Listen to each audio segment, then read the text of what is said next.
Consentido 89.3 FM. Bueno, seguimos aquí en A Toda Marcha, Opiniones con Sentido por 89.3 FM y seguimos con el doctor Sesto. Doctor Sesto, síganos hablando de estos procesos postquirúrgicos o estos casos postquirúrgicos que se están dando luego de una operación o una cirugía plástica. Tantos casos que hemos visto, hay muchas cosas que pasan. Que ya usted lo explicó, como la parte de tener todo bajo control en el área en el quirófano y todo ese tipo de cosas, pero lo que está fuera de eso, o otras cosas que usted quiere agregar. Sí, otra gran cosa que nos persigue son los tromboembolismos. Hay que diferenciar entre un tromboembolismo y un trombograso.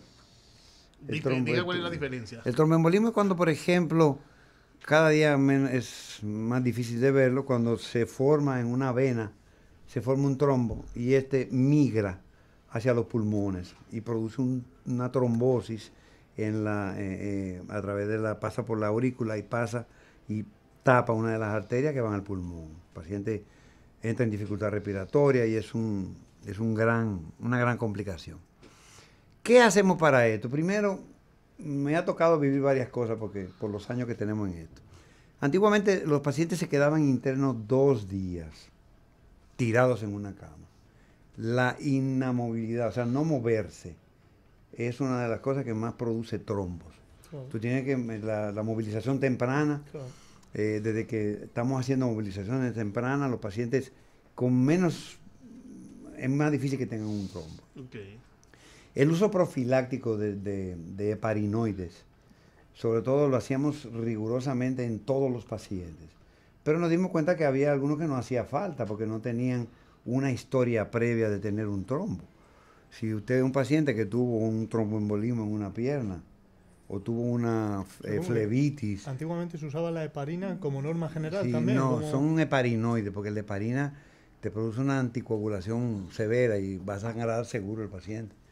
Entonces el heparinoide es algo intermedio que evita esa fase de la coagulación, que son 18 Y se ponía también factores. profiláctico. Y se ponía en todos los pacientes por 14 días. Por 14 días. Pero veíamos que teníamos mucha incidencia de hematomas postquirúrgicos. Claro. Entonces ahora somos más selectivos. Si usted fue un paciente que tuvo una vez una insuficiencia venosa importante, hizo una flebitis, hizo un trombo pulmonar, que lo puede hacer un paciente. Usted tiene antecedentes de haber hecho enfermedades vasculares, ese paciente debe de usar el heparinoide. Si no tiene ese antecedente, pues entonces preferimos no ponérselo, o poner simplemente un par de dosis en el postquirúrgico. También antes existía la dualidad de que lo ponemos antes de ponerle la anestesia, durante la cirugía o al día siguiente. Pues estudiando nos dimos cuenta de que los heparinoides funcionaban mejor después de la cirugía, porque antes teníamos el riesgo de, al colocar un catéter en la médula, se podía producir un hematoma dentro de la médula, que eso es fatal. El paciente queda paralítico. Entonces no lo poníamos hasta después de la cirugía. O sea, eso es en cuanto a las formaciones de coágulos en las venas.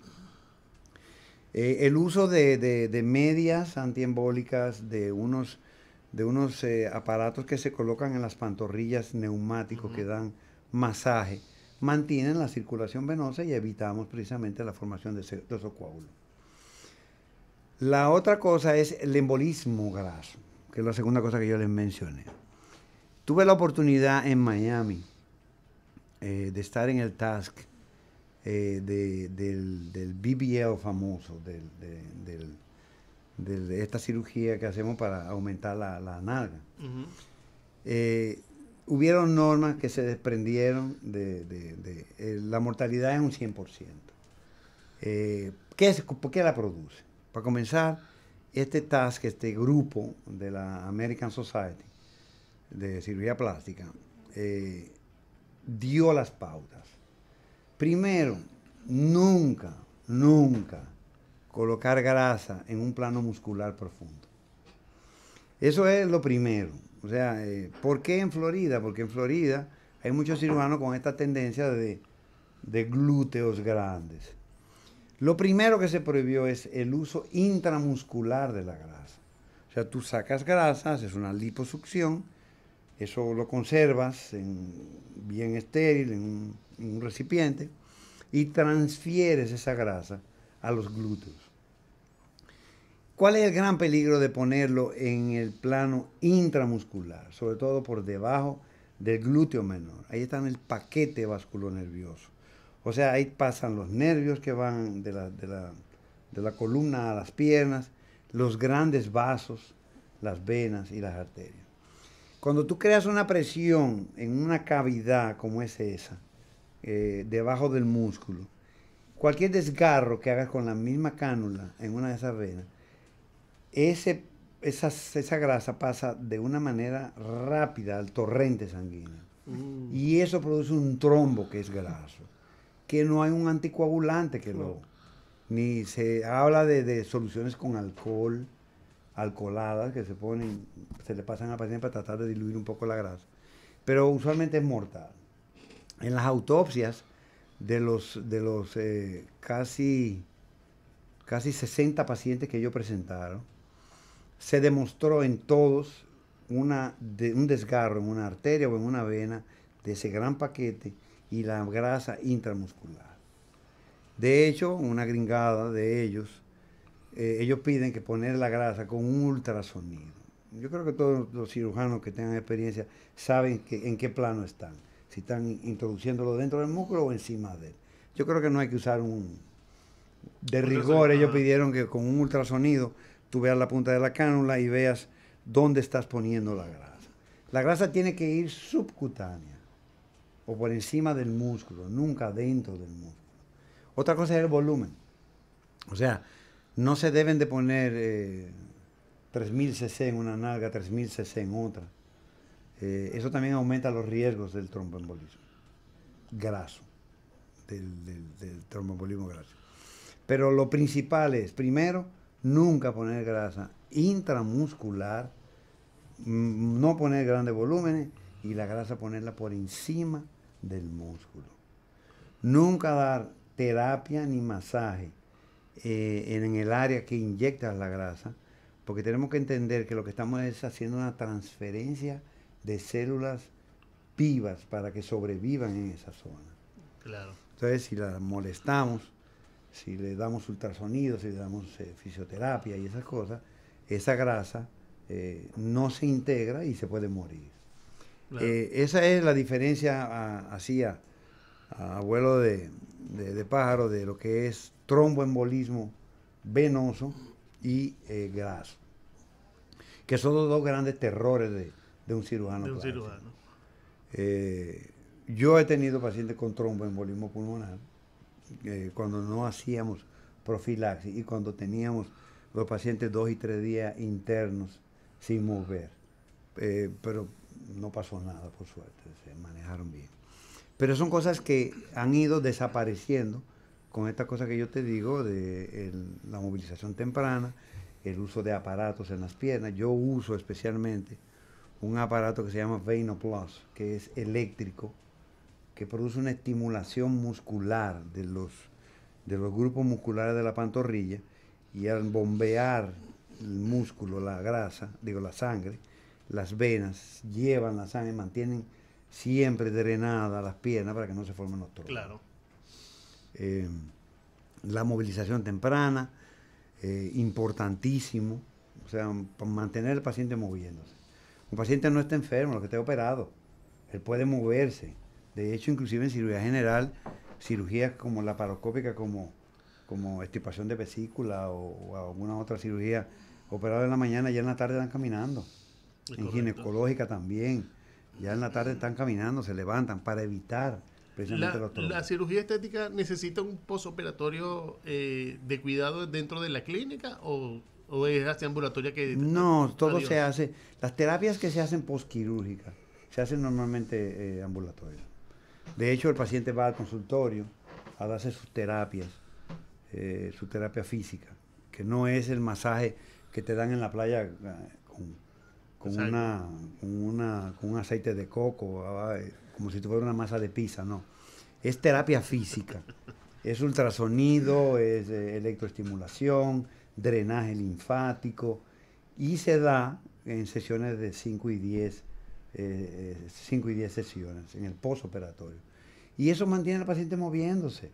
O sea, el paciente no tiene que estar postrado, porque mientras más tiempo esté postrado, más riesgo tiene de hacer un trombo. Wow. Cuando se habla de fallas orgánicas por anestesia o mala práctica, ¿de qué hablamos? Sí, eso es una cosa que es difícil porque no tenemos una prueba previa que nos diga. Nos puede sugerir el cardiólogo que ese paciente tiene un problema en el corazón, de una eyección de un ventrículo baja, y eso puede comprometer a que un paciente que tenga mal manejo de líquido tenga una falla cardíaca. Pero hay cosas que no podemos predecir, como un shock anafiláctico, o sea, un shock alérgico. Muchos sabemos a qué somos alérgicos. Muchos sabemos que somos alérgicos a mariscos, a la leche, que al maní, que esto, pero medicamentos anestésicos, medicamentos que se utilizan en sala de cirugía, no sabemos porque no son de uso diario. Hay sí un medicamento anestésico que se llama Propofol, que le gustaba mucho a Michael Jackson. Sí. Que el que es alérgico al huevo no puede usarlo. ¿Por qué? Porque eso se estabiliza en una base de clara de huevo. Entonces, el paciente que es alérgico al huevo no puede usar ese tipo de anestésicos. Pero, por ejemplo, hay cosas, para eso es el interrogatorio que hablamos la primera vez que vinimos aquí. Esa cuando nos ponemos así como de detectives, con una lupa preguntando cosas y eso. Es tratando de buscar si hay algo relacionado. El que es alérgico a los mariscos, por ejemplo, también puede ser alérgico al yodo, al medio de contraste, algunos medicamentos yodados, anestésicos. Fundamental, ¿eh? Una buena anamnesis, que yo creo que de hecho hoy en día hasta te diría que se está perdiendo en el sistema sanitario general, como tienen 1 minuto por paciente, o sea, se está perdiendo. Al final es tú que tienes un resfriado, este medicamento, tú que tienes dolor de cabeza, este otro. Y al final ahí es donde, incluso yo en la clínica como dietista, o sea, yo puedo pegarme 30, 40 minutos solo examinando exactamente cómo es auditando, ¿no? La vida del paciente, que es donde realmente, porque al final la analítica, o sea, la analítica es una fotografía, hay valores en sangre que se alteran de un día para otro, ¿no? Entonces, sí, por eso lo hacemos siempre entre 24 y 48 horas antes de la cirugía. O a veces le damos un examen de selección múltiple al paciente, para que lo llene mientras espera en la sala de espera. Claro, por lo menos sí. Que a lo mejor no entiende, ni interpreta, ni nada de eso. Y sin embargo es fundamental, ¿eh? Fundamental eso. Y entonces ese papel que ponemos a llenar, entonces tenemos que estudiarlo y repreguntar nosotros para ver qué es lo que... Claro que sí. Por ejemplo, tú me preguntaste ahorita a qué país yo recomendaba, pues México. Y en el instituto de mi maestro. ¿Usted también va por la Cena Caribe por México entonces? No, yo le voy a Dominicana, no, estamos mal. Claro. Acuérdate que yo soy escogidista. Mira, y yo te hablaba de que el maestro, le decían al doctor José Guerrero Santos, que fue nuestro maestro, llamado maestro en Estados Unidos y todo. Nosotros nos teníamos que dedicar, cuando programábamos como residente hasta 4 y 5 cirugías por día. Teníamos que ir a un sitio y con toda la analítica, con las fotos, porque teníamos que poner las fotos en un negatoscopio para verla entre todos, el plan quirúrgico, para ponernos todos de acuerdo, como un team. Claro. Vamos a salir tu primera base, segunda, tercera, tú cierres todo, y preparar una planificación allí. Exacto, con el bateo y todo eso. Y los laboratorios, había que chequear. Había que ver cómo estaba el asunto cardíaco, si teníamos que pedir una segunda opinión, o este paciente yo creo que le deberíamos de recomendar, porque tiene antecedentes de que no orina bien, unas pruebas renales. O sea, todas esas son cosas que son importantísimas y uno las aprende. O sea, a veces no es simplemente la rutina que hacemos, a veces en la anamnesis, que es el interrogatorio que le hacemos, nos damos cuenta de que necesita algo más. Este paciente yo creo que deberíamos hacerle otra pruebita más. O necesita una evaluación pulmonar, porque tuvo antecedentes de asma a los 5 años. Claro. El que tuvo asma hace 5 o 10 años puede repetírtelo en la sala de cirugía. Un evento de broncoespasmo también.